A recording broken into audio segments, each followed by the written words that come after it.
आज हम सिक्किम के कह सकते हैं बहुत ही खास वन्य जीव अभयारण्यों की छानबीन कर रहे हैं। जी। एक ऐसी जगह जहां लाल पांडा पेड़ों पर खेलते हैं और और 12,000 फीट की ऊंचाई पर भी बाघ देखे गए हैं। पांगोलाखा वाइल्ड लाइफ सेंचुरी। बिल्कुल। लेकिन हाल ही में ये अपनी खूबसूरती के लिए नहीं बल्कि एक भयानक आग की वजह से खबरों में था। और हमारे पास जो रिपोर्ट्स हैं वो सिर्फ एक आग की कहानी नहीं बताती, वो असल में इशारा कर रहे हैं कि इतनी ऊंचाई पर लगी ये आग भारत के लिए एक बहुत बड़ी और अनदेखी चुनौती का अलार्म है। आज हम इसी के तह तक जाएंगे कि मामला असल में है क्या। चलिए फिर इस गुत्थी को सुलझाते हैं। तो सबसे पहले ये बताइए ये अभयारण्य इतना खास क्यों है? देखिए, इसकी जो खासियत है ना वो इसकी लोकेशन में है। अच्छा। ये सिक्किम में है, भूटान और पश्चिम बंगाल के न्योरा वैली नेशनल पार्क से एकदम सटा हुआ। ये जानवरों के लिए एक तरह का सुपर हाईवे है। ओके। यहाँ चोला पर्वतमाला के ठीक नीचे सोंगमो जैसी ऊंची झीलें हैं, जो प्रवासी पक्षियों का आप कहिए एक हॉटस्पॉट है। और यहाँ रोडोडेंड्रॉन के जंगल हैं, सिल्वर फर के पेड़ और उनमें बाघ, तेंदुआ, रेड पांडा जैसे जीव। और इसी खूबसूरत जगह पर 20 जनवरी को आग लग गई। ये सुनने में ही थोड़ा अजीब लगता है, इतनी ठंडी जगह पर आग। बिल्कुल। और ये कोई आप समझिए छोटी मोटी चिंगारी नहीं थी। इलाका इतना दुर्गम है और ऊपर से भारत चीन सीमा के इतना करीब कि आग पर काबू पाना एक मिशन बन गया। कई दिनों तक आग धधकती रही। और नुकसान? करीब 12 हेक्टेयर का घना जंगल जलकर राख हो गया। और ये सिर्फ पंगोराखा की कहानी नहीं है ना?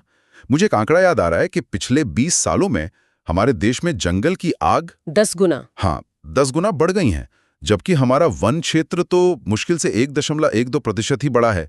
ये हिसाब तो बिल्कुल मेल नहीं खाता। बिल्कुल मेल नहीं खाता। और यही सबसे बड़ी चिंता की बात है। इसका मतलब है हमारे जो जंगल हैं वो पहले से कहीं ज्यादा और तेजी से जल रहे हैं। ये एक बहुत खतरनाक पैटर्न है। तो इसके पीछे वजह क्या है? देखिए, स्रोत साफ तौर पर 3 बड़ी वजह बताते हैं। ये सब मिलकर आप कह सकते हैं एक तरह का परफेक्ट स्टॉर्म बना रही हैं। अच्छा। पहली और सबसे बड़ी वजह तो क्लाइमेट चेंज ही है। दुनिया गर्म हो रही है, मौसम ज्यादा शुष्क हो रहा है और जंगल का हर पत्ता, हर टहनी वो सूखे ईंधन में बदल रहा है, जो बस एक चिंगारी का इंतजार कर रहा है। बिल्कुल। और दूसरी वजह है हमारा धोखा देता हुआ मॉनसून। हाँ, मैंने मौसम विभाग के आंकड़े देखे थे। इस साल जनवरी में पूर्व और पूर्वोत्तर में 30% और दक्षिण भारत में तो 68% कम बारिश हुई। जी, जब नमी ही नहीं होगी तो आग तो फैलेगी ही। और इसमें तीसरी कड़ी वो है एल नीनो का असर। आसान भाषा में कहें तो प्रशांत महासागर के गर्म होने से भारत का पूरा मॉनसून सिस्टम गड़बड़ा जाता है, सूखा लंबा खिंचता है। तो ये तीनों, बढ़ता तापमान, सूखा मॉनसून और एल नीनो, मिलकर आग के लिए एक विस्फोटक माहौल बना देते हैं। हाँ। तो इसका पैमाना कितना बड़ा है? मतलब ये कितनी बड़ी समस्या है? आंकड़े सच में चौंकाने वाले हैं। भारत का 36% वन क्षेत्र, यानी 1/3 से भी ज्यादा, आग के प्रति संवेदनशील है। 1/3 से ज्यादा? और इसका आर्थिक असर सुनिए। एक अनुमान है कि इन आग की वजह से देश को हर साल 1.74 लाख करोड़ रुपए का नुकसान होता है। 1,74,000 करोड़? ये तो कई बड़े मंत्रालयों के सालाना बजट से भी ज्यादा है। बिल्कुल। हम हर साल इतना पैसा सीधे सीधे हवा में जला रहे हैं। सिर्फ उत्तराखंड का उदाहरण लें। नवंबर 2022 से जून 2023 के बीच वहां जंगल में आग लगने की 5,300 से ज्यादा घटनाएं हुई। इससे पता चलता है कि पूरा हिमालय क्षेत्र एक टाइम बॉम्ब पर बैठा है। तो सवाल ये है कि हम कर क्या रहे हैं? क्या हमारे पास इससे निपटने के लिए नीतियां नहीं है? नीतियां और प्रावधान तो है, कागज पर सब बढ़िया है, लेकिन जमीनी हकीकत कुछ और है। मतलब? असली कमी उन्हें लागू करने में और संसाधनों में है, खासकर प्राकृतिक चेतावनी प्रणालियों में।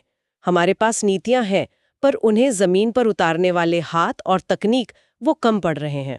तो पंगोलाका की आग सिर्फ एक स्थानीय घटना नहीं है, ये एक लक्षण है जो बता रहा है कि जलवायु परिवर्तन, अनियमित मौसम और जमीनी स्तर पर कार्रवाई की कमी, ये सब मिलकर एक बड़ी और महंगी समस्या बन चुकी है। और यहीं आकर एक सीधा सवाल खड़ा होता है जिसके बारे में हमें सोचना होगा।